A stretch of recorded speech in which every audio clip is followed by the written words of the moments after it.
Welcome, wrestling fans. My name is Donny Bambino. To my right, this is, Nathaniel Cunningham. and we are introducing you to season 1, episode 1 of Chasing the Dream, the indie wrestling podcast.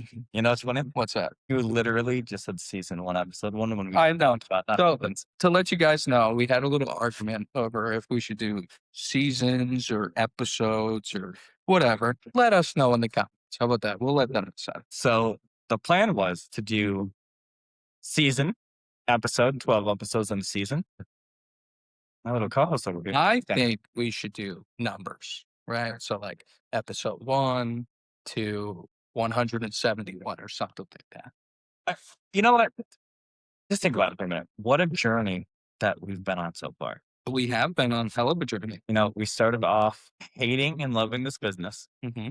traveling all over together, Mm-hmm. opening a school, opening a promotion, Mm-hmm. and then now having 2 kids, 1 apiece, Mhm. 2 wives, 1 apiece. You gotta clarify that nowadays. Now we just have to start a podcast. I know. Do you Just know to why? laugh, good. Do you know why? Because we're just that good. Now, for you viewers that are new or just coming onto our podcast, because again, it is episode 1. Episode 1. But it's new. Everyone's new, we're new. Yeah, we're new. But what to expect is we're not going to be talking about WWE, TNA, AEW. We're going to be talking solely about independent wrestling. Independent wrestling. Myself, I wrestle on the indies as Donny Bambino. I am still an active wrestler, which means I'm still out there going every weekend to different shows. I, on the other hand, was kind of pulled up my car to retire a little earlier than I expected. But and now here we are. Like, But it's a medical retirement. it is. It is. Medical retirement, which means there's a possibility for you to recuperate and come back. Hopefully. We'll always leave that door open. And if I do come back, I know the first guy that I'm coming back and beating his ass. And that's You you. better not say that. Don't put that there. Now, a little bit about our journeys. You know, I trained at Bachelor Training Center under Justin Glory. I also trained at Pet Burgers under Justin Glory. And the funny story is, when we first met, we didn't like each other. I absolutely hated this man. Let's go into a little deep dive on that, right? So when I first started wrestling, I went into wrestling as fuck you mindset. I'm doing this for me. I'm going to be the best. So when I met Nathaniel here, he was a little eager. You know, he was still focused on himself, but he was a little eager to kind of make friends and just be nice. And I didn't like that because, again, I came in as I'm doing this for me. And And here's just a clarification on that, too. You were probably the only person I was nice to at that time. so there was one day when my wife picked me up from practice, and come to find out, Nathaniel knew my wife already. So they were childhood friends. Years and years, which was mind blowing when I went out to the car and I turned around, I heard Robbie, and I was like, no way. I would go over to the car and I'm just talking, and he's just giving me a dirty look, and Morgan's like, oh yeah, I know him for a long, long time actually. But so yeah, we slowly became friends based off of that. And yeah, we've been rocking ever since. What, 4 years now? A little over Traveling. way over 4 years. Well, It's traveling and wrestling belongs. a lot of people don't realize how hard the independent scene is. It is very tough. Now, talk about grinding. Like, we have to promote ourselves. We have to pay to get to other shows just for a 10-minute match. And then to be handed maybe, I don't know, 10 to 15 bucks, 20 on a good night. Yeah, just a spoiler for everybody out there. On the indies, you don't make a lot of money unless you can show that you have a lot of clout. That's and in retrospect, too, just because New Era's open, that there's the assumption that, hey, they must have money. News at lunch. All this podcast equipment was affirmed under my wife's name because we couldn't afford it. So that tells you how much money we have. But we needed to film for shows and do this podcast and whatever we have. Yeah, we need a new venture. You know, we've opened up so many avenues in this business that I feel like it's time to open a new one. Honestly, yeah.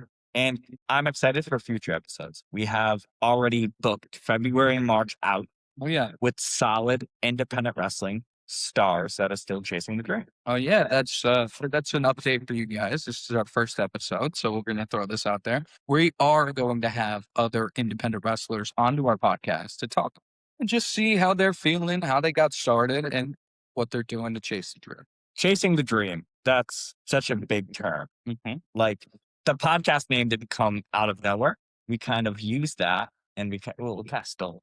We stole it because Fight TV back in the day, Justin Glory did Chasing the Dream episodes. So we were like, screw it. No one else is using the name for a podcast. So I typed it in a little chat GBT so I can search all the podcasts and nothing came up. And I was like, that's our name. But it's also a really good name into what we want to talk about on this podcast, because it's nice to get a dive into other independent wrestlers to see how they, let's say, how they achieve Jason Dream. Do you know what I mean? Every journey is different. Our journey was massively different from, I would say, other people trained us. Way different. Like we kind of stuck to each other.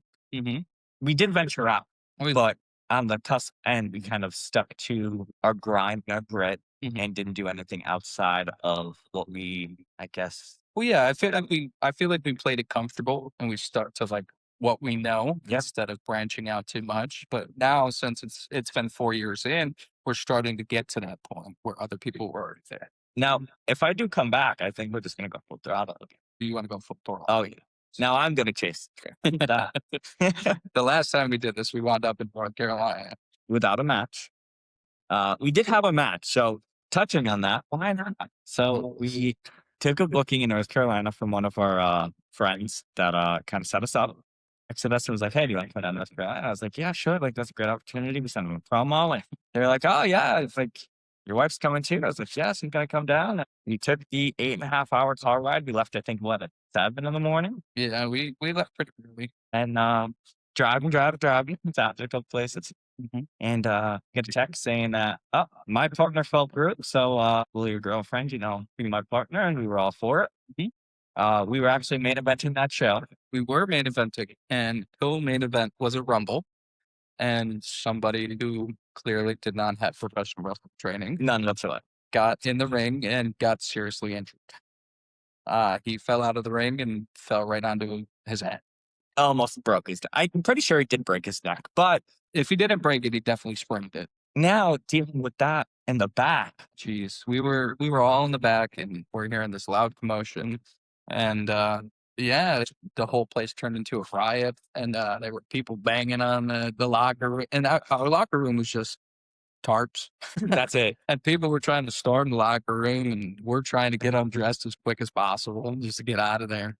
In hindsight, too, we heard about the incident happening, and we were like, oh, man, I was still going to wrestle. Like, Donnie's over here flipping out. It's like, I'm going to take my shit off. I'm not fucking wrestling. It's like, no, calm down. Just wait a second. Just wait. This is what happened. The ambulance showed up, and I went, we're done. We're done. I'm taking my shit off. We're going. So the ambulance showed up. Then we had several cops show. Yeah, this is when it started to turn into a riot, and everybody was starting to get mad at other people. There was Keel that came out and cut a promo, and that really riled everybody up. So then the promoter came back to us. He was like, no, the match is happening. I was like, perfect. So I was like, let's just call this one more time, make sure we got everything set. In the midst of calling it, again, the promoter came up to us and said, you're canceled. No show. I said, are you kidding me? So we drove 8.5 hours down there.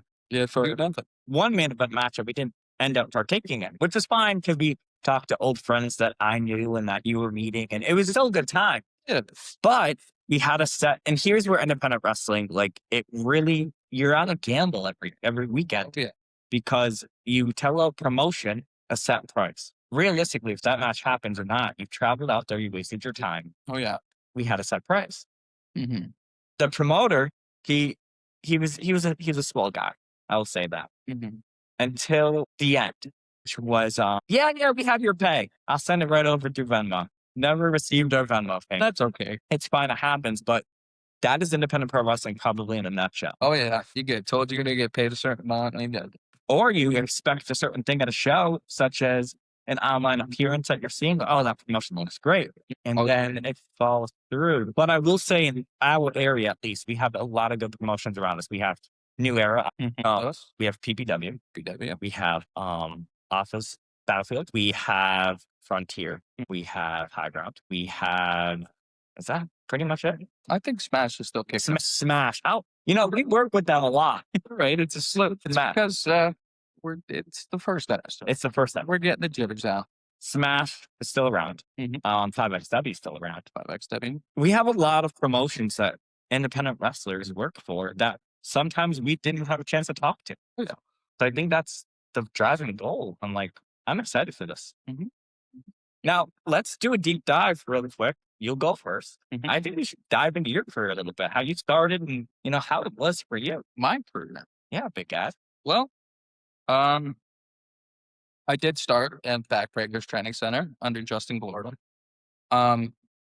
Quick side note: before I ever started professional wrestling, I did MMA, and then from MMA, I started doing security gigs. So I found out that in my local area, there was a lot of shows going on, and I offered to be security. And so, for most people who don't know, when you break into the wrestling business, when you're a trainee, you're expected to do security at shows. Well, I was just thinking about it as I don't have to pay for a ticket if I'm guarding the door.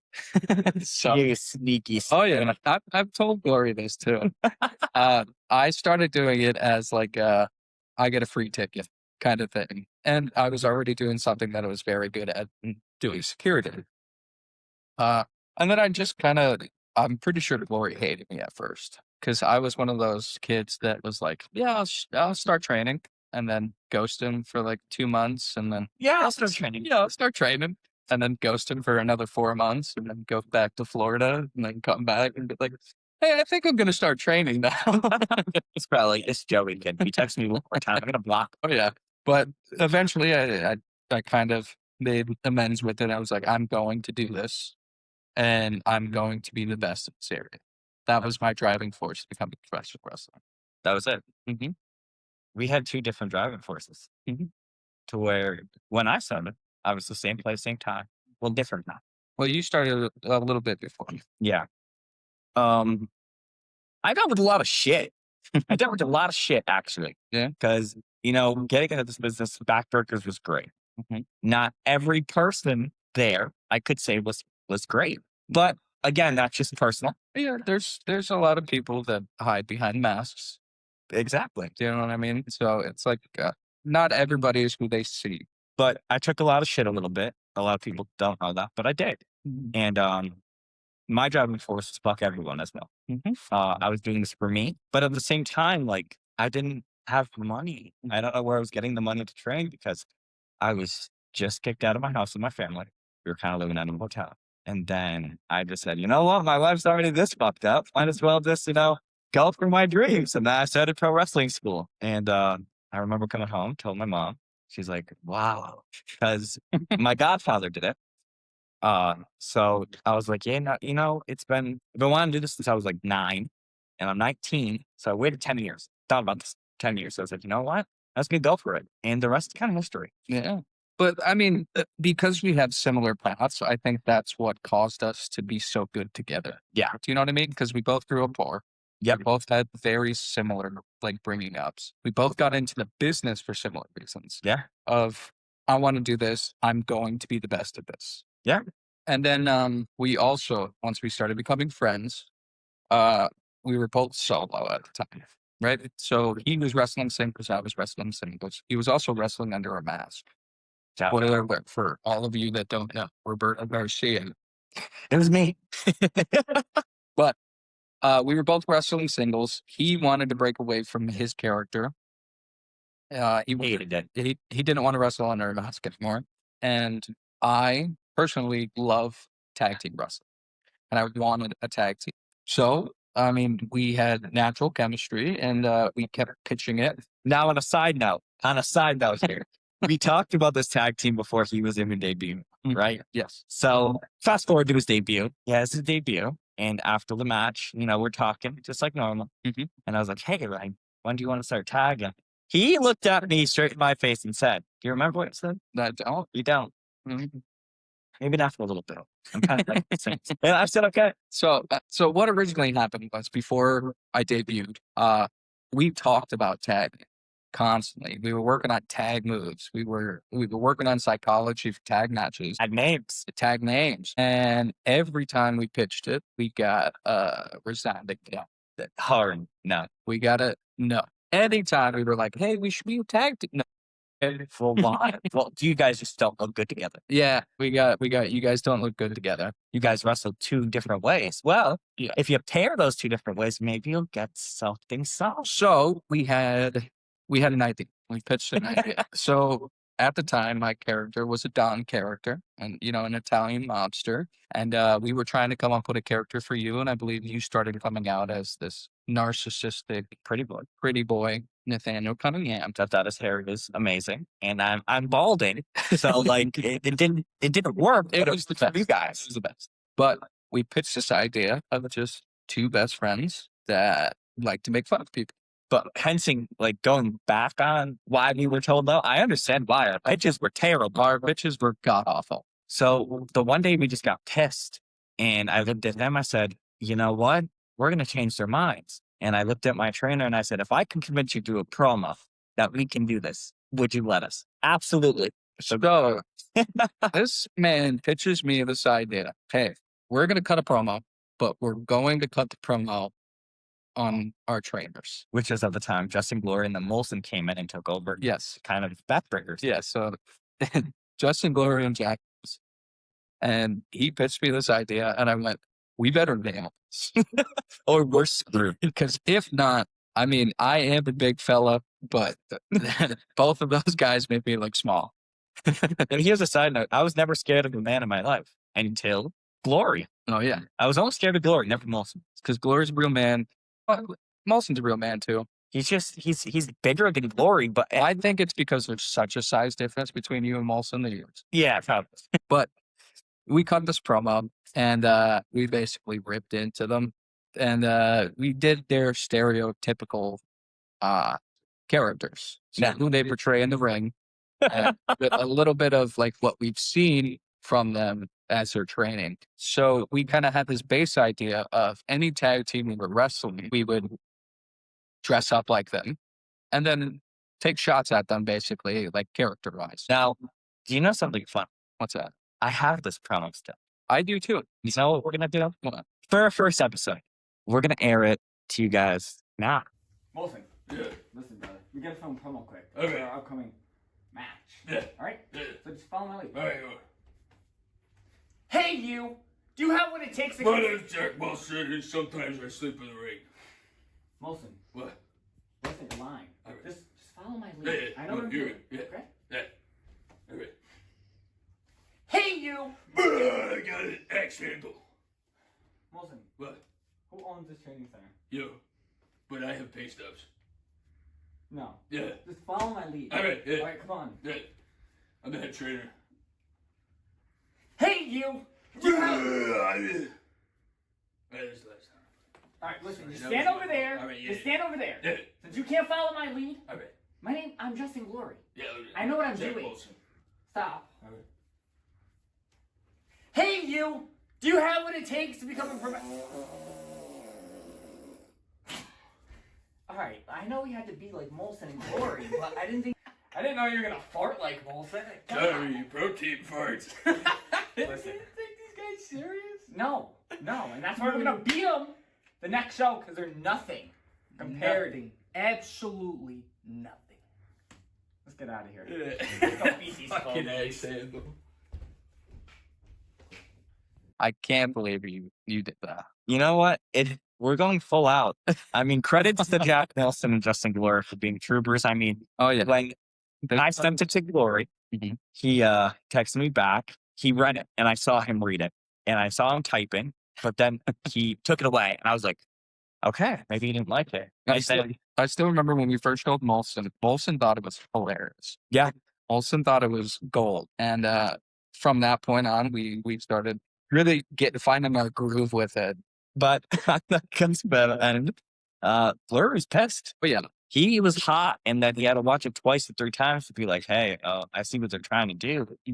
They had balls enough to do it, so let them tag. so that's how mine and your careers meshed. and we became the bad fellas. So we had this awesome idea, but it was awesome because it was different at the time. Oh, jeez. But it wasn't as awesome as it was in our minds. We decided, hey, to really put these characters, they don't go together. Let's make them go together. Let's create a backstory and let's just create a vlog kind of episodic thing with our characters kind of intertwining. Yeah, we made like a short film. We never finished said short film, Yeah. sadly, and I kind of wish we would have. We've watched them back recently, and They're hilarious. they are they're hilarious. They're god awful though. But we had this idea to do it, and so the difference between me and Nathaniel, when I do promos, I'm more free flow. I have my key points on what I want to hit, and then I just go off the top. Me, I don't have any idea. This man came up to me when we first started doing this, and he had a 4-page script on just the first episode. Episode number 1, 4 pages. And I was like, I hope you don't expect me to read this. Well, he was a trooper. He tried to read it and he didn't even get through halfway to the first page. Here's a little tip. He has dyslexia. I do have dyslexia, so sometimes it is hard for me to read. It just takes me a little longer. But he was trooping it out. And I saw him just like get frustrated. And it wasn't even frustrated because he knew he had 3 other pages to read. He's like, I really do hope you don't expect me to. I was like, no, this is just a premise. So the thing is I was reading it, and I mean, I was reading it slow, but everything stayed out to the point of like how I need to look, how I need to act in this moment. And I'm like, no, I'm not doing that. If you ever saw a high school play, it was yes, out to a T like a high school play. It was. But again, that's just where my mind goes, creativity. And it's just, if I have that power, I'm going to try to get every good idea in there. Like, yeah, Though it was good. So those videos, they went well. And then I think we stopped it at the kidnapping scene. yeah. So the rough story of the videos was I'm this Italian mobster, and me and Nathaniel were actually best friends at one point. And I think something happened, like you got like a head injury. I got a head injury. I didn't really remember much of the past. Yeah. But I remembered just enough. Yeah, you remember bits and pieces, and then we did like flashback sequences of like me and him stealing the car. That was pretty funny because it was his wife, so his girlfriend at the time, but his now wife. It was her car, and I thought it was hilarious to do this because most of our videos I like to make them funny. So her vehicle's a push to start. So I thought it would be funny if we found the keys in the glove box, pulled it out, and then I tried to start the car, and you can't start the car. Because there's a push to start at the time. I thought it would be hilarious to get a zoom in on me just turning the key fob with the push the button start in the corner. It was funny. It was, and then the sirens at the end. Oh, yeah, it's freeze, and then we got arrested, kind of thing. Oh yeah, that was when I had the old Subaru too. Yeah. So we passed by the Subaru, and it looked like I lived in my Subaru. No, this man lived in the Subaru. So I worked 12-hour shifts, and I worked like Monday through Friday. The only day I had off was the day I went to practice. So it was either I was at work, I was at home for a couple of hours, or I was at practice. So my car was just filled with stuff. I mean, even now my car is still kind of filled with stuff. But now you have a daughter to blame it on. Oh yeah, but my car was filled with stuff, and I was like, it would be funny if we walked past my car, look in it, and act like we're gonna steal it, and then just be like, no, this is disgusting. It looks like somebody lives in here, and then move out. So that was pretty funny. And that's what we did. It worked for the longest time. Oh. It did. And we recorded, I think it was 3 episodes full. And they were long episodes. They were probably like 10 minutes each. Mhm. Like they were a lot. It was good. It was good. It was good. I wish we would have finished it. My favorite was the kidnapping scene. So the kidnapping scene, I put on the Roberto mask and hid behind the building, and I did this like weird shimmy to him around him. And like our trainer, like Glory watched it and he just shook his head. Like he said it worked, but obviously it was something different than he would do. Yeah. Because a lot of our skits that we have produced and still to this day still do produce, it came from him. We learned how to do it solely from him. Oh yeah, he talked about him, almost everything about the business. So the only thing I wish I had before he left the business, he was a little more of how to run like a promotion. But I think everything's great. But I feel like even then, anytime you have a question, you can always reach out to him. Yeah, I guess, which is great. we're not going to reveal everything about us today. No, It's only episode 1. It is. It's only episode 1. So I think this is a good time to wrap up episode 1. We'll wrap it up now. I think we're going to wrap up now. I think we have a good start. You know, we introduced ourselves to you guys, and we hope we hooked you guys enough to come follow us for week 2, which is going to be episode 2. Mm-hmm. And we're going to have our first guest on, which is going to be the current NAPW Innovative Champion, Ricky Price. Really? Ricky Price is going to be our first guest on the podcast. Okay, cool. Now, if you're asked, where can I listen to Chasing the Dream or follow them? You can follow us on Facebook. You can follow us on X, formerly known as Twitter, Instagram, or you can listen to our podcast and see our podcast on YouTube, Spotify, Apple Podcasts, and Riverside. Nice. And if you do want to donate to our podcast, you can always donate on Patreon. We have a Patreon account now. We have all of our socials are active, and this episode will be airing on Thursday night for episode 1. Okay. I think that's the schedule. Doing every Thursday night. Every Thursday night. Every Thursday night, you lucky people are going to get to see our ugly mugs. And don't forget, like, share, subscribe. Anything you do will help us out tremendously. Also, definitely comment down below on whatever you're streaming on. Okay, whatever you're viewing this on, comment down below on ideas, tips, tricks, whatever you want to comment down below to help us improve what we're doing here. And also, if you have a certain independent guest you want to see and hear about kind of them chasing the dream, contact us as well. Definitely. But I feel like this is a wrap on episode 1, season 1. Yeah. 102, 159. I'm just not there. throwing numbers. No, then thank you guys for listening, and we'll be back next Thursday night. I've been Donny Bambino. I will always be, well, not always, but I was Nathaniel Cunningham. Thank you for listening to Chasing the Dream, the indie wrestling podcast. We're going to add explosions.